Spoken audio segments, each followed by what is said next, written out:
வியானா விளையாடின ஒரு கேமுக்கு எதுக்கு சோஷியல் மீடியால நிறைய பேர் ஃபயர் விட்டு வேற லெவல்ல போஸ்ட் போட்டுட்டு இருக்கீங்க அப்படின்னு எனக்கு சத்தியமா தெரியல. பிக் பாஸ் அப்படின்னு எடுத்துக்கிட்டாலே சூப்பரான ஃபன்னான செம்மையான டாஸ்க் எது அப்படின்ட்டு நிறைய பேர்கிட்ட கேட்டாலும் நிறைய பேர் சொல்லக்கூடிய ஒரே டாஸ்க் எதுன்னா இந்த ஸ்கூல் டாஸ்க்கை தான் சொல்லுவாங்க. அப்பேற்பட்ட ஸ்கூல் டாஸ்க் வந்து இந்த சீசன் 9ல பெருசா ஈடுபடலையோ அப்படின்னு நான் சொல்லுவேன்.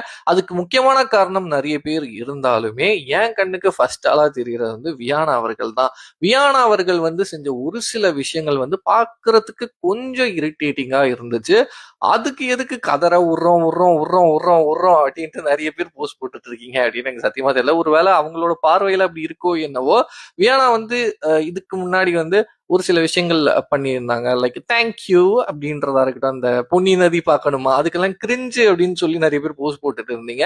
அது கூட என் எனக்கு கிரிஞ்சா தெரியல. பட் இவங்க இந்த ஸ்கூல் டாஸ்க்ல விளையாடினாங்கல்ல, இதெல்லாம் பார்க்கும்போது கொஞ்சம் இரிட்டேட்டிங்கா இருந்துச்சு. அடுத்தவங்களை ஹர்ட் ஆக்கி அந்த கேம் அந்த மாதிரி விளையாடணுமா அப்படின்ற மாதிரி தான் பார்க்கும்போது எனக்கு தெரிஞ்சிச்சு. ஒருவேளை எனக்கு மட்டும்தான் இப்படி தோணுதோ, அதனாலதான் நிறைய பேர் வந்து ஃபயர் விட்டு இந்த மாதிரிலாம் சுத்திட்டு இருக்காங்களோ அப்படின்னு எனக்கு தெரியல. ஸோ உங்களுக்கும் அந்த மாதிரி தோணுச்சா? இல்ல நான் வந்து யோசிக்கிறது கரெக்ட் இல்ல, அவங்க நல்லா விளையாடி என் பார்வையில அது தப்பா பட்டிருக்கா அப்படின்னு எனக்கு தெரியல. நீங்க என்ன நினைக்கிறீங்களோ மறக்காம என் கூட ஷேர் பண்ணிக்கோங்க. பாய்.